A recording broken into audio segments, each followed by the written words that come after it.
Okay, this is my audience.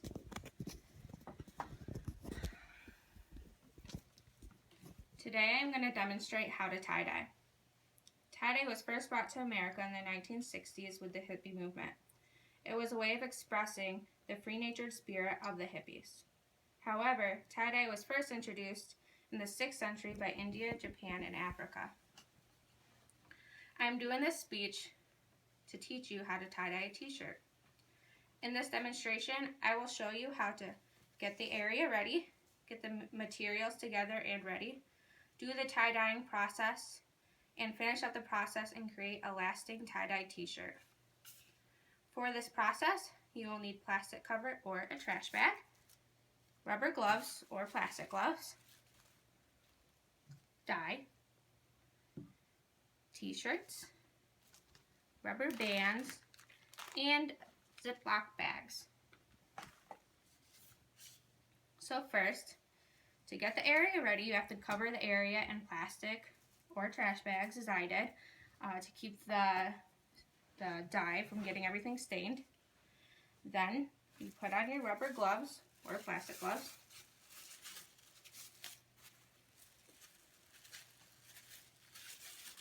You get the dye ready. The dye first started out like this with a little bit of powder in the bottom, and then I filled it with water and it mixed and made a bottle of dye. So next, you get your t-shirt flat on the area.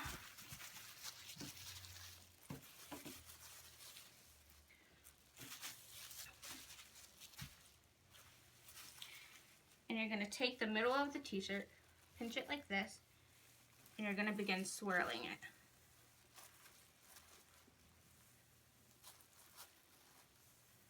You can kind of help the rest of the cloth by moving it as you go.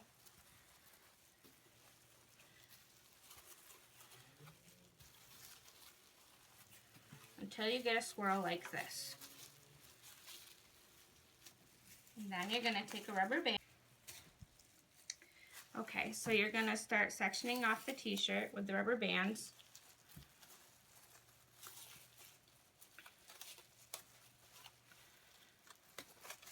Like so.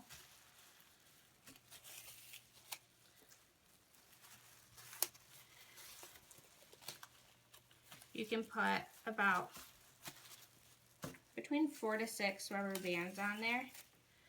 The more rubber bands you have, the more sections of color you'll have.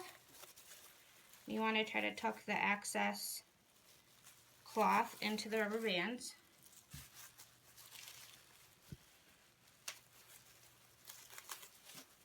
So that it ends up like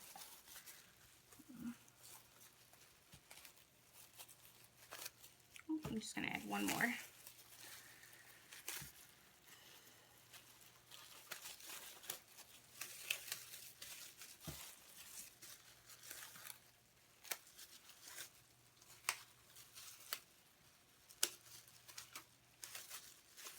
So that it ends up with a few different sections where you can put different colors in.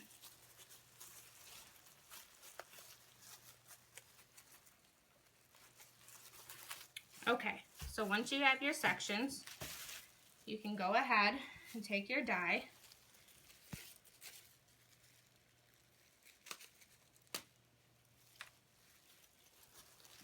and you just begin adding color.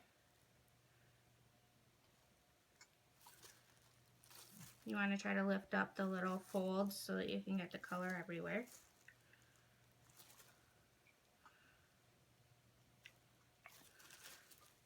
I try to do every other section with different colors so that it's more evenly spread out.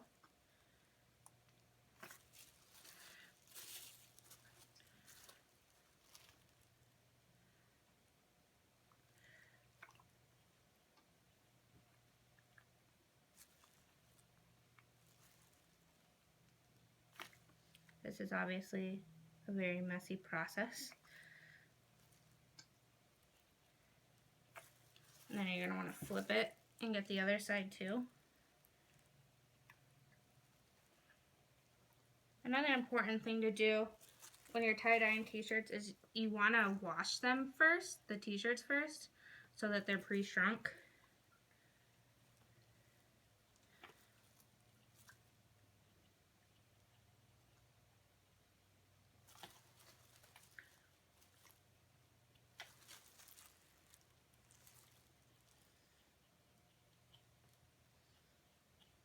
The more white you leave, the more white spots you're going to have on your t-shirt. Okay, so now I'm going to take the cap off. You're going to just fill the sections that you haven't done.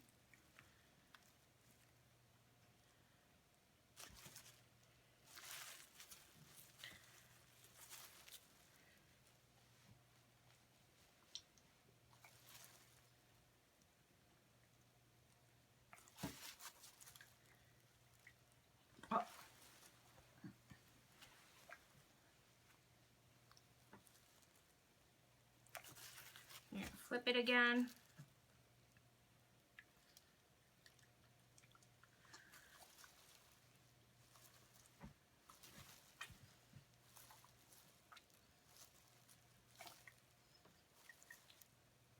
Sometimes it's kind of cool to have a lot of white spots because it shows the changes in the spiral.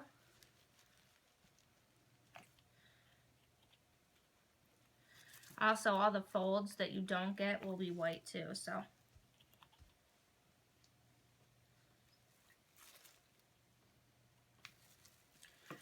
Alright. So when you finish with that,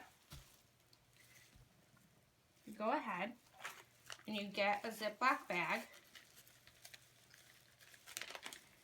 and you put the t-shirt in it. And they say that you want to leave it in for at least 8 hours, but I found that if you leave it in the Ziploc bag to soak overnight, the colors are a little bit more vibrant. So tomorrow, when you take your shirt out of your Ziploc bag, you're going to want to wash it in the washer with no detergent first, and then you're going to want to wash it again with detergent by itself, because otherwise it's going to leave stains all over all your other clothes. It's also important that when you're rinsing it after you take it out, that you make sure that the water rinses clean, and then you'll have a tie-dye t-shirt. So in this demonstration, I showed you how to get the area ready, to get the materials together, to do the tie-dyeing process, and to finish up the tie-dyeing process and create a lasting tie-dye t-shirt. I did this demonstration to teach you how to tie-dye a t-shirt, so I hope you guys all try it at home. So here's my audience once again.